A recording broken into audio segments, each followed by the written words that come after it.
Y continuamos, amigos televidentes, le damos la bienvenida a Tirsa. Tirsa, buenos días, ¿cómo estás? Buenos días.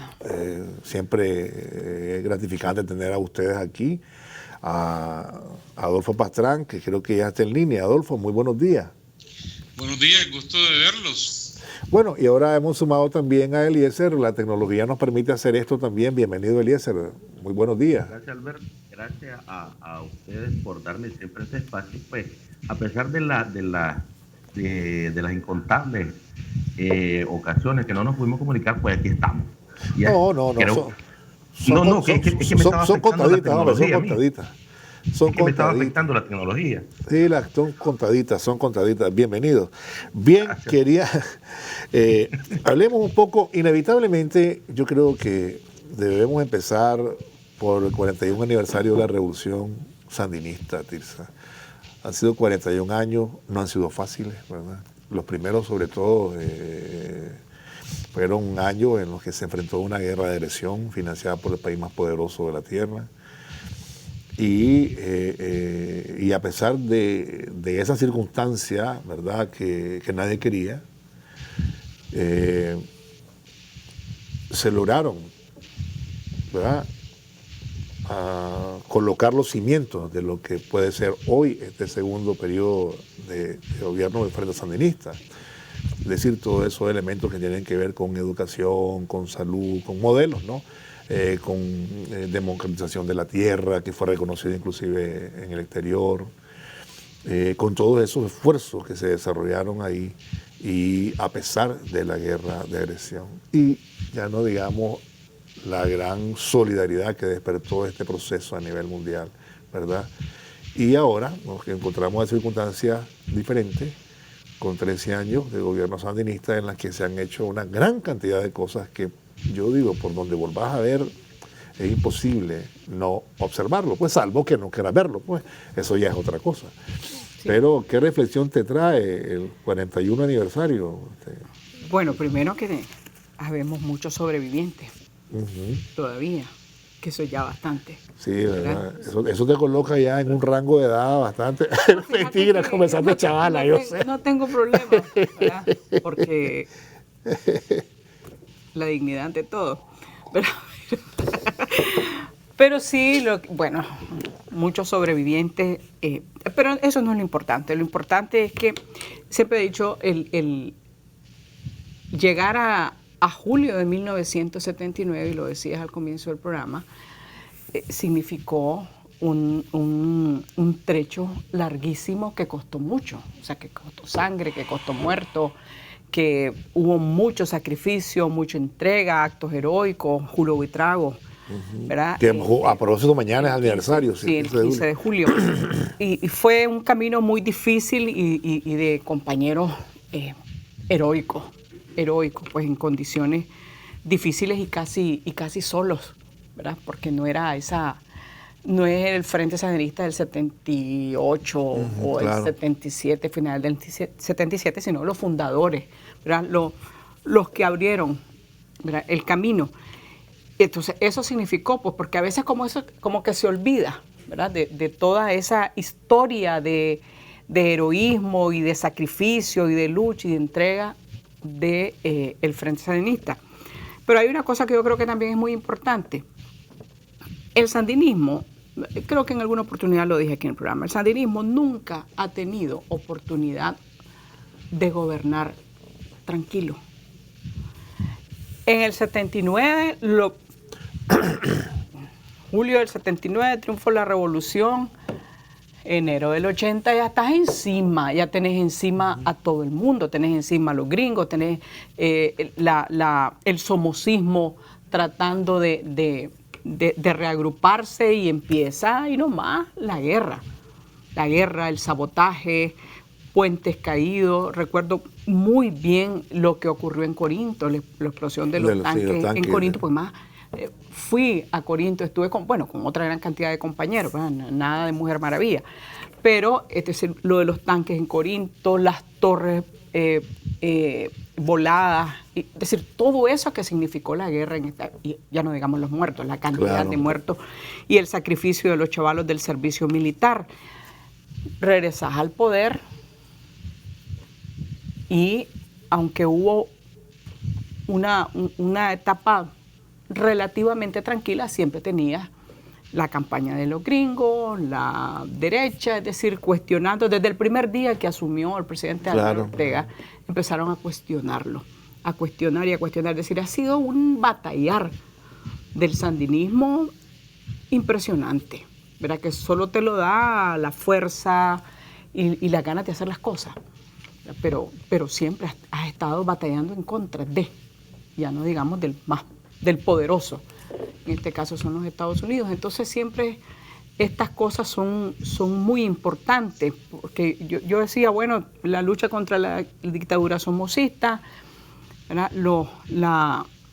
La defensa de la revolución en los 80 y la defensa también del gobierno y de la revolución y la sobrevivencia del sandinismo en el 2018. Así es, claro. Son momentos muy duros que nos ha tocado vivir y solamente ha salido adelante porque bueno, pues hay mucha valentía y mucha calidad moral.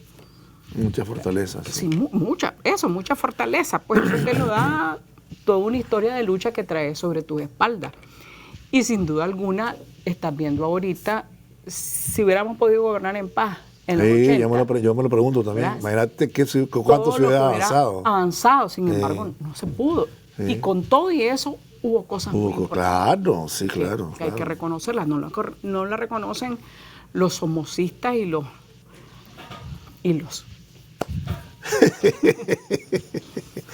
Bueno, muchachos, 41 años de la revolución. En estos años se ha avanzado tanto, y es que a mí me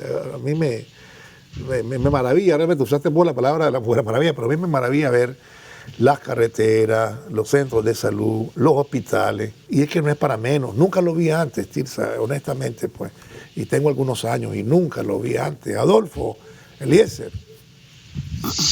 Gracias, buenos días de nuevo, un gusto saludarlos. Bueno, esto es producto de una política de Estado que tiene este gobierno para poner al ser humano en el centro de la estrategia.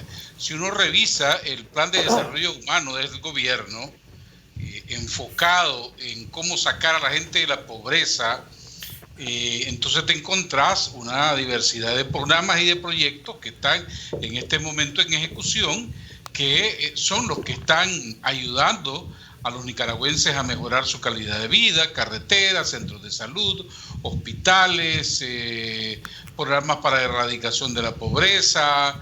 En este momento el MEFCA impulsando el Nicavida, ayudando a toda la gente que vive en el corredor seco. Es decir, aquí hay una visión, porque hay un objetivo que es el de sacar a los nicaragüenses de la pobreza, mejorar la calidad de vida, mantener la soberanía, la dignidad nacional, cosa que lamentablemente pues no lo vimos en gobiernos anteriores porque no tienen esa voluntad. Aquí existe esa voluntad política y son los programas que vemos y esperamos que esto continúe. ¿Por qué ha habido este obstáculo, este ataque constante? Bueno, lo decíamos antes del 2018, Nicaragua era un mal ejemplo de acuerdo a los intereses de los Estados Unidos, porque era un país que estaba avanzando socialmente, mientras los aliados de los Estados Unidos en el Triángulo del Norte, para no ir muy largo, estaban enfrentando problemas en aquel momento.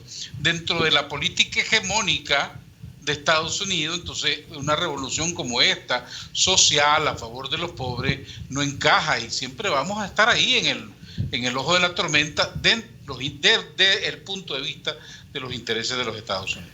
Eliezer, buenos días.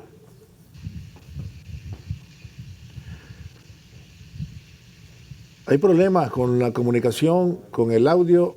A ver si lo corregimos. No se escucha, Eliezer. Tal vez lo podemos... Ahora sí. Ahora sí, dígame. Ok. Vos hablabas al principio del programa de que estabas maravillado de todos los proyectos que se ha venido haciendo en la revolución, en el gobierno.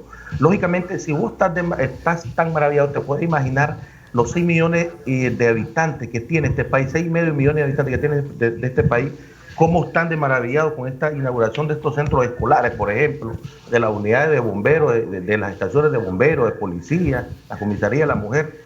Las teleclases, estas teleclases es lo único en la historia del país, que aquí solamente lo puede venir a hacer el Frente Sandinista. Lógicamente, si vos tenés a un pueblo sumido en ignorancia, lógicamente lo tenés sumido a tu merced, como lo tenían los gobiernos pasados, que es lo que ha venido haciendo el gobierno, restituyendo derechos 41 años atrás, y lógicamente este es un beneficio, no solamente para el pueblo nicaragüense, sino obviamente para toda la mayoría de los nicaragüenses. Tenemos 191 centros de estudio de Internet, cuando en la historia del país hemos visto esta situación. Nunca, jamás de los jamases. Lógicamente, en estos 41 años de gobierno vienen a plasmar, como decía don Adolfo Pastrán, a cimentar lo que es la revolución 41 años después, y por supuesto 41 años más para la Revolución Popular Sandinista. Bueno, sí, hay que recordar lo que decía Tirsa, es cierto, pues, en ocasión de aniversario siempre uno va a los libros de historias, a recordar un poquito, ¿verdad? Y uno encuentra ahí anécdotas y situaciones que realmente fueron heroicas en su momento, Tirsa, y que no tienen que a uno lo dejan con un grado de admiración extraordinario, pues, a algunos compañeros que ahora no están y que sacrificaron su vida por todo esto, pues. Recuperación económica, saltar un banco y no tocar un centavo, ni siquiera para el taxi lo tomaban. Es decir, te pongo un pequeño ejemplo, ¿no?, de lo que era la mística, los valores y todo lo demás. Ya no digamos el hecho de saber que al dar el paso hacia el Frente Sandinista lo que tenía ahí de seguro era la muerte, ¿no?, por frente a la Guardia, ¿no? Sí, la revolución, yo creo que es importante recordar que no se hizo tejiendo calcetines ni bebiendo café. Es decir, costó, sí, claro. Costó bastante. Y eso es importante siempre mantenerlo, pues, y no es un asunto de que vivas del pasado y todo eso, ¿no? No, claro. Eso es importante tenerlo muy en cuenta, pues las cosas no han sido fáciles. Y sobre todo ese periodo de mucha heroicidad en los 80. O sea, el papel de los chavalos, los muchachos, sí, en el servicio militar, en la alfabetización, los cortes de café, que a veces van a estorbar, los cortes de café, o en los cortes de algodón, o cortando caña. Toda esa jornada. O sea, viviendo de alguna manera una realidad. Cortar algodón era una cosa infame. El calor, una cosa terrible, cómo se te metían una especie de espinas en la uña, o cortar caña. El trabajo de cortar caña es una cosa terrible. Pero es decir, esa vinculación, ¿verdad? Con lo... y vivirlo, ¿me entendés? Vivirlo. Chavalos que ni siquiera habían salido de la cuadra de su casa. Es decir, ese periodo de defensa de la revolución y todo lo que se tuvo que hacer, el trabajo de los obreros en la ciudad, los famosos innovadores, claro, es decir, las mujeres, todo, y además echarte a tuto la guerra, que no era fácil. Pero bueno, venís a este momento en donde necesitas realmente reconstruir el país, porque este país estaba en la calle, este país estaba en la perra calle, este país sin carretera, sin escuela, sin hospitales, sin dignidad, más que lo único que hacía era correr para irte a celebrar el 4 de julio, tomarte la foto con el embajador yanqui. Pero esa era tu máxima, o como hizo Bolaños, inaugurar el McDonald's, la cosa más infame del mundo. Pero era un país con apagones, sin infraestructura. Claro, entonces, y tenés ahorita, y estás teniendo la posibilidad de reconstruirlo. Lamentablemente, de nuevo estamos enfrentando, ¿verdad?, al todopoderoso, sí. ¿Verdad? Pero con todo y eso estás construyendo carreteras en el Caribe. Hace poco construyeron, bueno, el Caribe Norte poco a poco se va conectando entre los mismos municipios, y ya no digamos con el Pacífico, el Caribe Sur, el centro del país, la energía eléctrica que va ahí llegando a todos los rincones, las escuelas, que son, porque dice una escuelita, es una escuela, sí. Es una escuela. que tiene techo, que está pintada, que tiene sus baños, que tiene su patio, y que los chavalos les devuelven dignidad a los niños. O sea, que no se sientan en el suelo, que están en su pupitre. O sea, todas esas cosas que son muy importantes, con muchas dificultades económicas y con esa bestial campaña. Sí, de desprestigio y de tratar de... Y de estrangular económicamente. De estrangular económicamente, sí. Ahora mismo se está construyendo, está terminando ya una carretera que va a unir la carretera León Vieja, ¿verdad? Sí. Muy cercana a Managua, con el Boquete. Sí. Hermosísima está, ¿verdad? Y siempre hay que recordar, entonces, porque mencionaba vos que este país estaba en ruinas, y es cierto, pues estaba abandonado, todo, era una barbaridad. Y entonces, ¿qué es lo que recordábamos de las carreteras, Adolfo, Eliezer, Tirsa? Que la empresa tal nicaragüense se había robado la carretera Nejapa-León, ¿te acordás? Que le pusieron una pulgada de asfalto y se robaron el resto. Un mes dilató. Que unos españoles se fueron a robar la que iba para el Guasaule. Oíme, que los otros se robaron, oíme, esa era la noticia. Matagalpa y Jinotega. Otra que se robaron, ¿verdad? Que oíme, era una barbaridad. Los productores dejaban todo su... Un momento en que viajar, no sé si se recuerdan ustedes, de Sébaco a Matagalpa. Era una odisea, sí. 2 horas. 2 horas. Es sí. ridículo. Y otras 2 a la Dales. Embaratada. ¿Cuál otras 2 a la Dales? Llegabas 4 más. Riñones. Es que ya acabé. Esa que dice Adolfo, esa también estaba destrozada. Y había pasado una empresa bandida ahí. Oíme, si le ponían una pulgadita a la cosa y se robaban todos los reales. Era una barbaridad. Eso no lo ves ahora. Eso no lo ves ahora. Tenemos 13 años, las carreteras están bien construidas y hay un mantenimiento extraordinario. Y estás hablando de tres gobiernos, ¿verdad? Con chorros de reales, ¿verdad? Muy democráticos. Ellos muy blanquitos, ¿verdad? Muy olorosos, muy todo, pero, espérate, ¿qué hiciste? ¿Qué hiciste por la gente? ¿Y que acaso no vinieron a recoger en el Ministerio de Educación los pedazos y las ruinas de colegios que este gobierno ha tenido que reconstruir desde el primer día? Si no, ahí estaba el Ramírez Goyena, ahí estaba el Rigoberto López, que era un asco de colegio. No, la receta era, Tirsa, antes que se me olvide, que lo iban a derribar, recordá, iban a derribar el maestro Gabriel también, iban a derribar a varios de los institutos. Iban a demolerlo. Preferían que los chavalos no estudiaran ahí, porque ¿cómo vas a estudiar en esas condiciones? Ahora tenés mejores condiciones, que eso no implica todo el tema de la educación, sí es verdad, pero necesitas infraestructura, necesitas mejores colegios, necesitas mejores aulas, necesitas mejores bibliotecas, necesitas laboratorios, necesitas ponerle sus computadoras, necesitas eso para que el chavalo pueda regresar y pueda mantenerse en el colegio, y eso lo tenés asegurado. Pues el esfuerzo es completo, ¿ves? Porque, por ejemplo, hay convenios con Japón, hay convenios con Corea, es decir, hay situaciones en las que se está manejando, hay mucha preocupación por la calidad educativa. Claro. La gente que está al frente del Ministerio de Educación está muy comprometida con esto, la retención escolar, el asunto de la merienda. Tenés que dar el 100. ¿No te acordás lo de la galleta escolar, que más bien se la compraban a una empresa y después hicieron un business y después vino un gobierno, dijo que tenía una partida y el de aquí dijo que no hay contrapartida después y le quitaron la merienda a los chavalos, le quitaron la galleta y el corrupto leche de Montealegre. Le quitaron la leche a los chavalos de la escuela, porque claro, no les interesaba. Yo escuché a alguien decir, no, ¿para qué le vamos a dar educación? Dice el 6% de la educación, si van a ser taxistas, sin demeritar la labor del taxista.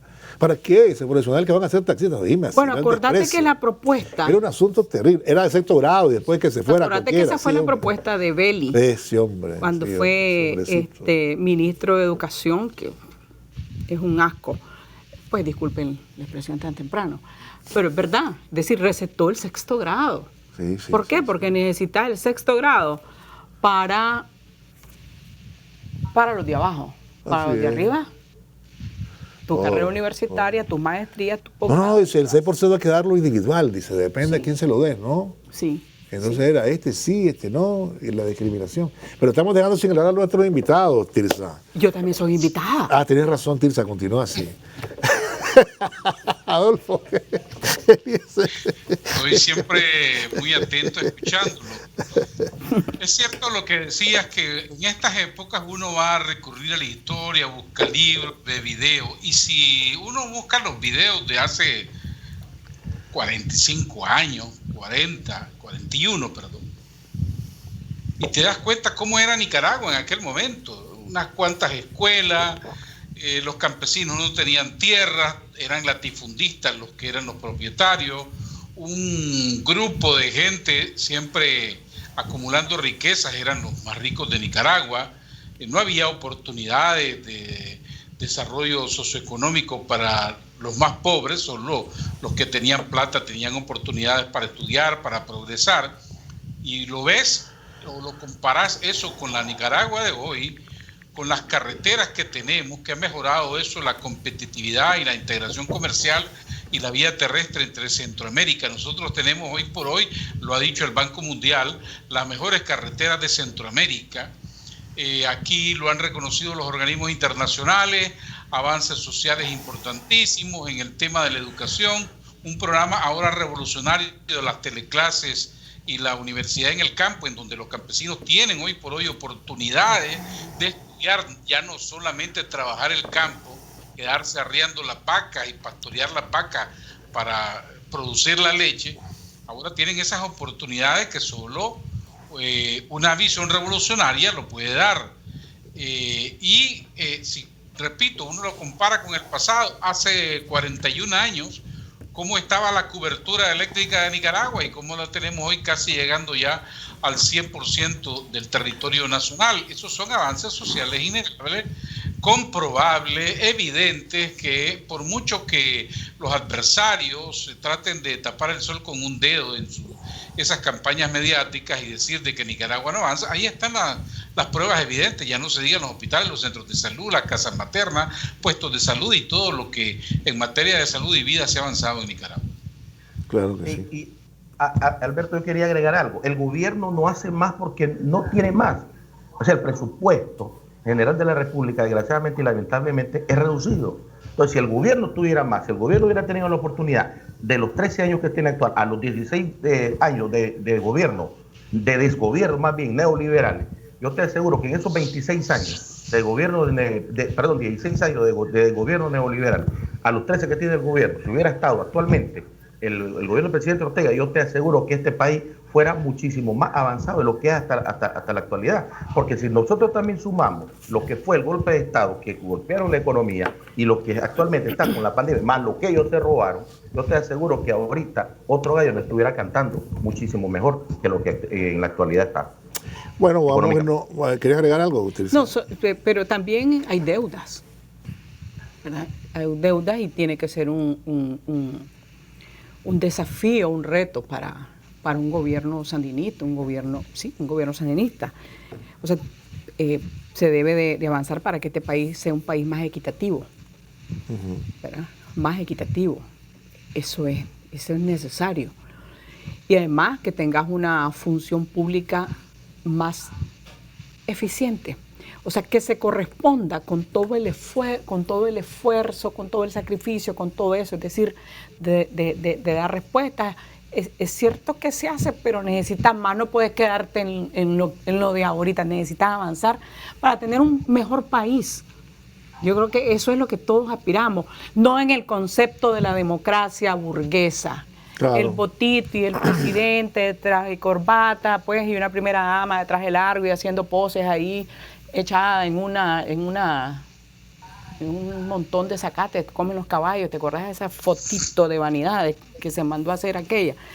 Eso no lo necesitamos, no nos sirve para un carajo. Necesitamos un mejor país, un país de una función pública eficiente, comprometida, transparente, un país más equitativo, un país que todos tengamos iguales oportunidades. Es decir, eso te lo da ahorita el tema de la educación, el acceso a la educación básica, a la educación universitaria, a la educación técnica. Eso es importante, si no, no podés avanzar en la vida. pero hay otras cosas que yo creo que se deben de empujar para hacer un mejor país. Yo creo que ese es un... Bueno, vamos a ir a una pausa antes de hacerle un comentario. Le mencionaba, bueno, no, que se robaron esto y lo otro.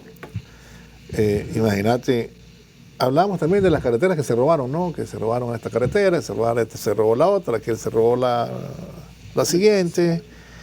Y ahora, ¿cuál es la noticia entre estos señores que no lo siguen ni la familia, ¿no? Que uno se robó tanto, que el otro se robó tanto, ¿viste? Y ni siquiera son un gobierno, son una cosa amorfa. Pero ¿de qué están hablando? De millones robados. Y una señora que les está persiguiendo, diciendo que les va a formular una demanda, porque los reales no aparecen. Real dinero interventor, pero no aparece, porque ahí está la robadera. Eso es lo que dicen ellos, pues no lo estoy inventando, Tirsa. Sí, sí. Es lo que se han dicho, eso es lo que han conocido. Unos están playando porque no recibieron nada, la otra señora diciendo que tienen que rendir cuentas, que lo mandaron para tal fin y que los ocuparan otra cosa. Hay unas transferencias de dinero de Costa Rica para acá también, ya viste, en una institución de educación superior. Transferidos a alguien que se cree que es la moral de este país. No. Más equivocado. Pero, ¿vos crees que se crea eso? Desde su arrogancia, sí. ¿Será? Yo veo un hombre, pobre muchacho, pues con aspiraciones, no sé, bastante tontón, ¿no? ¿O no? No lo viste con un casco ahí, no sé, pues, era patético.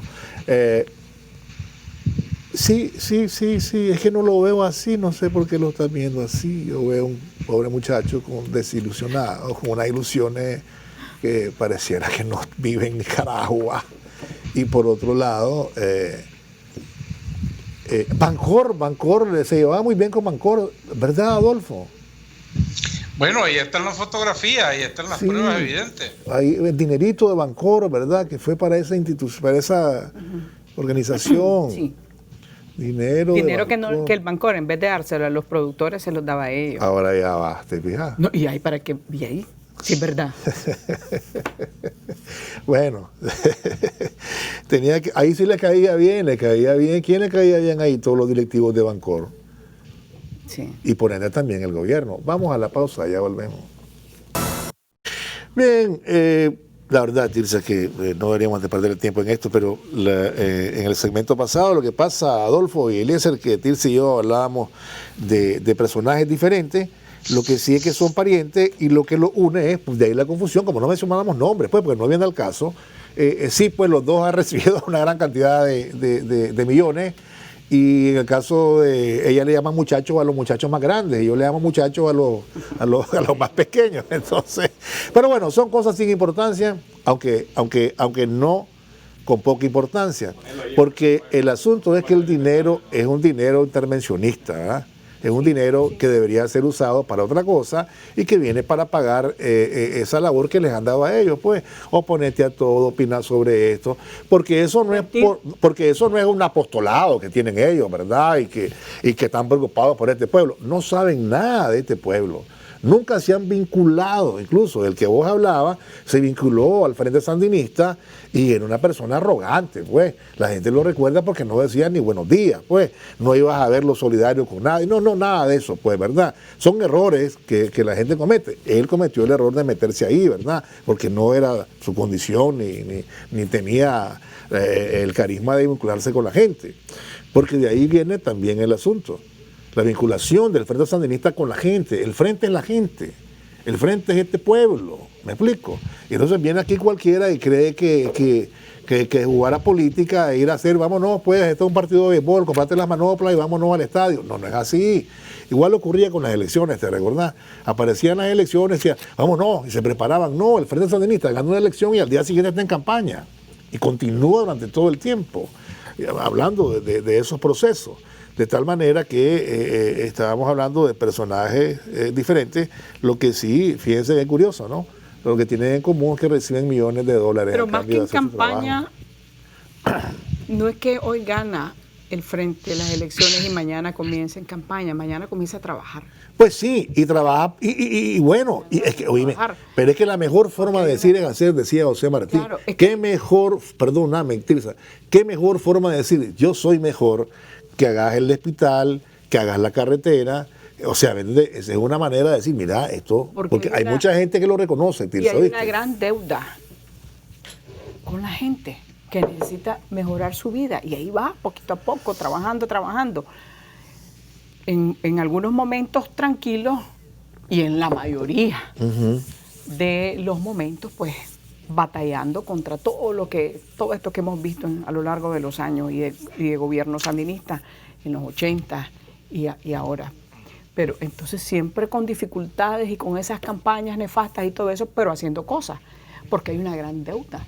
Tenés que dignificarle la vida a la gente, a los olvidados, ¿verdad? Y que bueno, ya tienen mejores condiciones de vida y ahí va. Y ahí vas, y eso es importante. O sea, trabajar todos los días. Pero hay saltos. No, por supuesto. No, hay saltos. Lo que pasa es que los retos son inmensos, pues, de eso estamos claros.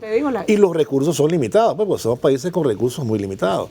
Pero en medio de todo esto se han pegado saltos importantes. Estaba leyendo que se han dado saltos importantes. En Guatemala,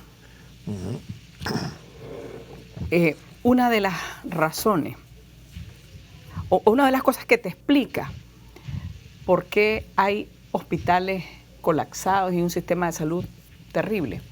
¿Sabes cuántos hospitales de referencia nacional hay? 2. Imagínate. 2. Ayer ellos lo estaban diciendo. 2. No ha habido inversión en salud.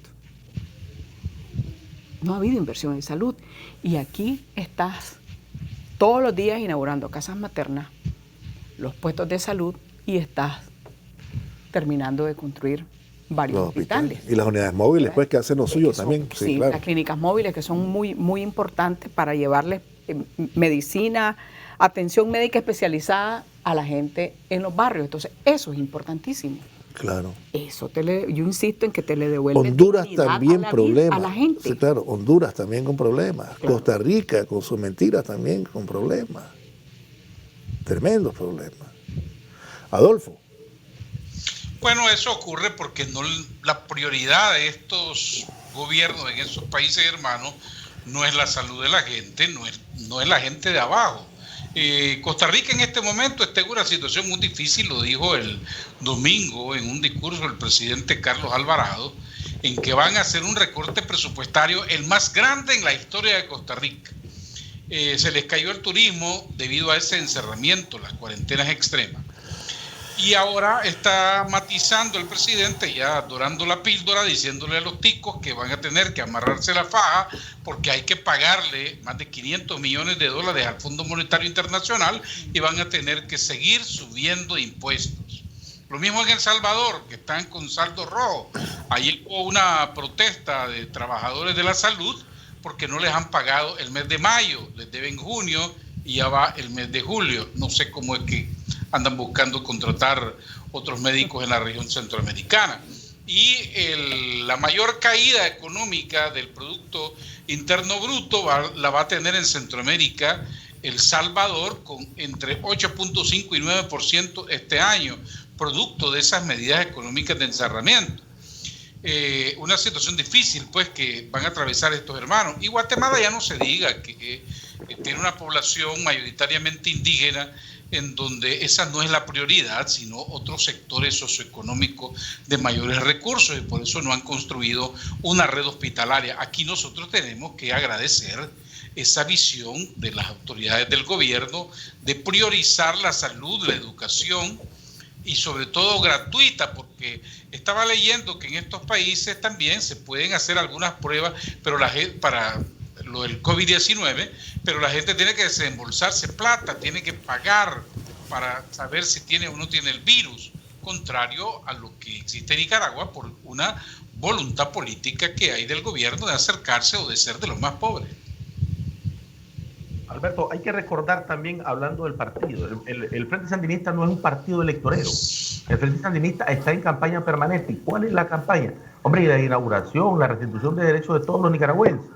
Entonces, nosotros hablamos al principio de los famorritos, de los famositos, estos chamorritos. Hombre, sí, ¿cuál es el vínculo que ellos tienen? El dinero, es que eso es algo lógico, es el dinero, si eso es de vieja data. Si recordamos los 17 mil millones de dólares que le perdonaron a los Estados Unidos por habernos desbaratado el país, si recordamos también la venta del tren, hombre, es algo lógico. Por eso es que esta gente están y van a seguir estando en el suelo, en el piso. Y obviamente, 41 años después viene a ratificar lo que es el compromiso que el gobierno, que el Frente Sandinista tiene y va a tener con la población nicaragüense. Obviamente es eso. Claro, eso sí, estamos claros que la historia recoge todo eso, estas situaciones, ¿verdad? Que ya son recuerdos, gracias a Dios, del pasado, ¿verdad? Y esperamos que no vuelva. Pero también quería referirme a el tema de los esfuerzos que se vienen haciendo aquí de manera individual, cada una de las personas cuidándose, ¿verdad? A propósito de la pandemia, ¿no? Sin cerrar la economía y todo lo demás. Porque estaba leyendo al señor de la OMS, entonces él habla de lo mismo, que decimos aquí, no, distanciamiento, la mascarilla, con donde necesites ponerla, cuando vayas a moverte, y sin afectaciones a la economía. Y como cada vez son más inciertas las declaraciones y más contradictorias, es tremendo porque no hay nada conclusivo, ¿verdad?, en todo esto. Lo cierto es que algunos están retrocediendo, la gente no está haciendo caso porque ya viste lo que pasó en Miami, ¿verdad? Las playas siguen atestadas y ya amanecieron. Y están diciendo, vaya, pero la gente pues, también estaba con cuarentena. Hay lugares en los que le implantan unos nuevos 15 días y la gente se desespera, ¿verdad? Porque no ha sido fácil estar encerrado 3 meses y medio. Ahora van a completar casi 4. Y para esa gente ha sido muy difícil. Ya no digamos para el asunto de la economía, pues aquí gracias a Dios no se cerró, no quiere decir que no hubo afectaciones. Yo lamento cada vez que un negocio le va mal, ¿no? Independientemente de quién sea, pues, ¿verdad? De quién sea el dueño, pues tampoco es lamentable, porque queda gente sin trabajo y todo lo demás. Hay mucha gente que se ha reinventado durante este tiempo, ¿verdad? Pero no hay que bajar la guardia. Y digo esto porque la lucha en el mundo es por disminuir los estragos que está causando la pandemia en términos económicos. Sí, hay lugares que, por ejemplo, estaba viendo y leyendo que el alcalde de Los Ángeles dice que está a punto de decidir cerrar totalmente esa gigantesca ciudad. Dirán algunos, eso no es Estados Unidos. Hay nicaragüenses que envían remesas y que a lo mejor ya se quedaron sin trabajo y que están pasando el Niágara en un taburete porque, bueno, está difícil el asunto. Y ya estás hablando de, si mandabas $100, pues a lo mejor estás mandando 30 o estás mandando 50. Y si los encerrás y cerrás la ciudad por la afectación de la pandemia, pues la situación es más difícil para esas familias.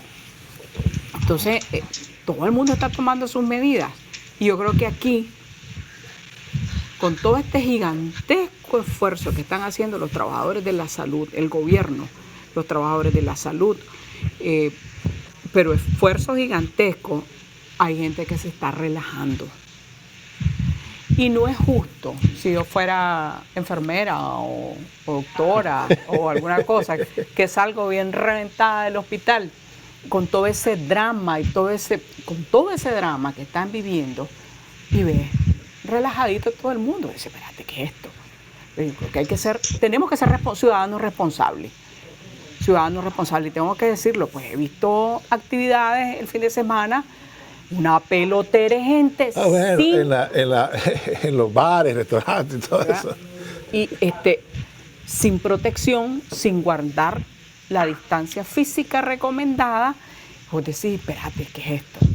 O sea, me parece que es muy irresponsable la conducta personal que no tiene pues, nada que ver con todo el esfuerzo que están haciendo los trabajadores de la salud y todo el esfuerzo de las campañas, y ves al ejército en la calle desinfectando lugares y todo eso.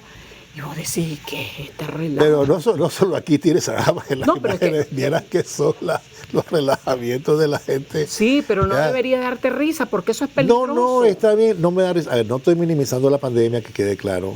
No estoy minimizando los riesgos que son siempre, oíme, pues, ya no somos muchachitos, además, pues. Mira cómo estamos. Mira, sí, claro, te tengo ahora a distancia prudente, allá están los muchachos. Pues no estoy diciendo que no, sería yo un irresponsable si te digo eso, ¿no? Pero la verdad es que no solo aquí, o sea, yo vi esas imágenes de las playas de Miami y dime, la gente sin mascarilla, disfrutando, tomando, compartiendo. Es decir, es más, en las ciudades como Italia, en ciudades de Italia, donde la cosa fue y ha sido difícil. Y volvieron algunas encerradas. Y volvieron algunas encerradas, pero vos ves a la gente muy, muy cercana compartiendo una pizza, y, o sea, ¿me explico? O sea, pero es la situación del encierro, la situación, en el caso nuestro no es encierro, ¿no? En el caso nuestro fue tomar las precauciones. Sí, pero yo creo que hay que insistir en que tenemos que ser responsables, no podemos seguir presionando al sistema de salud, no podemos relajarnos. Pero los informes fíjate que los informes que se tienen son de que menos personas buscan en el hospital, ¿sabías? Hay menos demanda, gracias a Dios. Hay como una que ha descendido la cosa, ¿no? Pero Adolfo, ¿qué piensan ustedes, muchachos? Ya estamos casi al final, allá los camaradas están ya sofocados por entrar en el programa. Yo los parece que no, nos van a dar unos minutos. Yo concuerdo que es cierto que se siente que han descendido los casos. Es una percepción, puede ser equivocado, que sea una percepción, no quiere decir que sea la realidad. Concuerdo en que hay que mantener las medidas de prevención, de precaución, no bajar la guardia. Tengo un mensaje para ustedes del padre Antonio Castro. Sí, qué bueno. Dice, no hay que darle solo al pueblo carreteras, hospitales, escuelas, viviendas, producción de alimentos, sino y sobre todo formar la conciencia y valorar y cuidar sus derechos adquiridos, su dignidad, su responsabilidad, hacer conciencia que el pueblo es sujeto y no objeto y dependiente de lo que le dan, formar los valores desde la educación de la conciencia. Felicidades y mi aprecio a Tirsa, Eliezer, Alberto, bendiciones, padre Antonio Castro. Oh, también gracias, un gran saludo, gracias al padre, sí, un gran abrazo al padre Toñito Castro. Sí, al televidente. Claro que sí, claro que sí. Tiene razón, tiene mucha razón. Sí.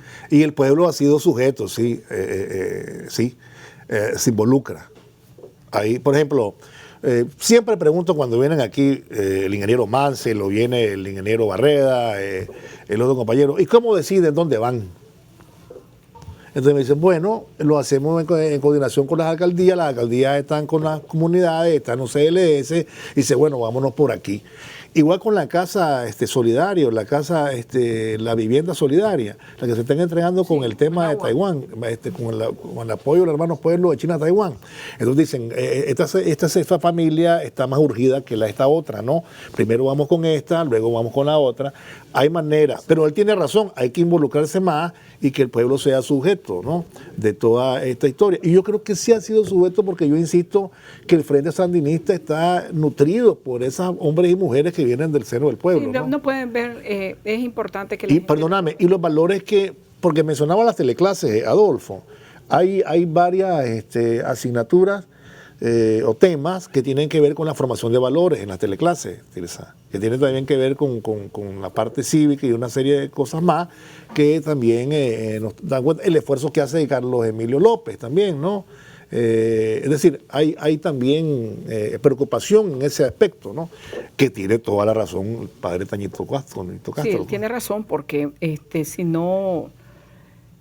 si la gente si no logramos entender de que esto es parte de nuestros derechos, ¿verdad?, que somos ciudadanos con deberes, con obligaciones, con derechos, y que eso es lo que nosotros tenemos que pelearla, tenemos que lucharla, tenemos que batallar, y que entienda por qué la escuela, por qué la universidad en el campo, por qué esa casa materna, por qué esas cosas, ¿verdad? Eso es importante, eso es importante, eso te le da fuerza a un país, a una nación, a sus ciudadanos, ¿verdad? Que no es cualquier gobiernito de esas democracias burguesas, repito, pues que te va a venir a dar a tol con el dedo. Espérate, pues mis derechos, tenés conciencia, además conciencia de clase, que muchos la han perdido en el camino, ¿verdad? Y eso es importante también. Sí, sí, el otro día la vicepresidenta Rosario Murillo hablaba de eso, ¿no? Bueno, y uno sabe ya quiénes son los vendepatria, eso es su naturaleza, ¿no? Los vendepatria, los entregados. Algunos se habían metido al frente, luego regresaron a su origen, está bien, pero hay otros que andan confundidos, ¿verdad? Y que se miran en lugares equivocados, ¿verdad? Bueno, pero la historia es la que le dirá en el futuro si lo hicieron bien o lo hicieron mal. De todas maneras, me parece interesante lo que ha dicho el padre Toñito. Y acerca de los derechos y las obligaciones, Tirsa, si bien es un derecho la educación, la salud y todo lo demás, también es una obligación de nuestra parte cuidar eso que se nos ha entregado. No es posible que se lleguen a dañar las escuelas, no es posible que se lleguen a dañar los hospitales, que se roben las cosas. Pues eso quería decir, pues, porque lamentablemente también ocurre, ¿no? Es que eso tiene Hay que tomar conciencia. Eso tiene que ver con lo que dice el padre Toñito Castro, es decir, con que vos tengas conciencia de que eso no es un regalo, no, eso es un derecho que tenemos los ciudadanos, ¿verdad? Que es necesario tener buenos colegios, buenos hospitales, o sea, tener el gobierno que te los construye. Correcto. Pero vos tenés que hacerlo parte también. Y yo le voy a agregar la coletilla adecuada. Es un derecho que lo tenemos hasta ahora, porque había sido confiscado. Nos estaban negando todos esos derechos, ¿verdad? Estaban privatizando todo eso. El reloj nos alcanza. Adolfo, tenemos ya, no son para que nos digas adiós, nada más, no sé, pues. No, tomate, vamos a hacerlo los muchachos. Espérate, tenemos el corte y luego venimos para que vayas y aproveches un minuto, tal vez ahí cada uno, vamos a la pausa. Está bien, gracias. Ok. Bien, amigos, estamos en la parte final del programa, ya están los muchachos ya listos, ya están preparando el baile con el que inician el programa. Adolfo. Muchas gracias y a celebrar entonces en estos días con esta semana intensa de trabajo. Eso no fue ni un minuto, ¿qué pasó? Y ahí no querías hablar nada ya. Pero si eso me dijiste. Es que como dicen que están listos los del baile, pues entonces no hay que atrasarlo. No, tranquilo, estoy molestando, tranquilo. Si querés hacer un comentario último, Adolfo. Bueno, que estos son momentos importantes para reflexionar sobre la historia de Nicaragua, sobre lo que le conviene a Nicaragua, sobre el futuro del país y poner todos nuestros mejores esfuerzos para que Nicaragua logre salir de la pobreza y que más millones de nicaragüenses vivan con mejores dignidad. Eliezer, gracias, Adolfo. Alberto, es que este país no es pobre, este país es un país empobrecido por todos estos gobiernos que han pensado y que han creído, que se han creído los dueños de Nicaragua y que la han ocupado como su caja chica, como su hacienda. Entonces, ese es mi comentario que quería hacer para que a los nicaragüenses no se nos olvide, ¿verdad? Para que los nicaragüenses no se nos olvide. Claro, Eliezer. Gracias por haber estado, Eliezer. Ya la tecnología llegó también a la posibilidad de enlazarnos con Eliezer. Y Tirsa, bueno, te agradezco. Si tenés algunas palabras finales. No, hay que celebrar el 19 de julio. Bueno, yo creo que hay una gran actividad. Hay un saludo a la doctora Páramo, que dice sí. que a mí me quiere. A vos te quiere. Gracias, doctora Páramo. Sí, no, pero mira, en serio, bueno, en serio el saludo a la doctora Páramo, pero hay que celebrar el 19 de julio como lo está haciendo mucha gente, colocando sus banderas. Sí. Con su música. Debemos de cuidarnos, sí, porque de nada sirve sandinistas hospitalizados o sandinistas enfermos, porque esta carreta hay que seguirla empujando. Pero bueno, el 19 de julio es nuestra fiesta. Y hay que hacerlo. Sí, 19 de julio. Es nuestra fiesta. El 19 de julio. Bien, terminamos. Tengo una nota de Milton. Felicitaciones a Claudio, bueno, también lo felicitamos todos, ¿no?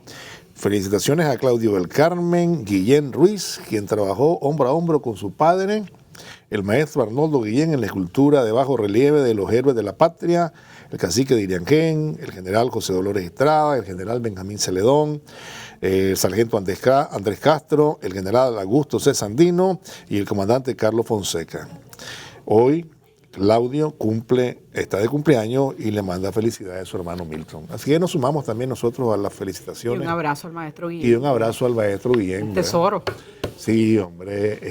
Tesoro. Es un tesoro. Pero además, oíme, este hombre sí que tiene una gran fortaleza, ¿oíste, Tirsa? Sí. Y ahí uno luchando aquí para el próximo año y ya es un campante, tranquilo. ¿Ah? Son una maravilla. Sí, ¿verdad?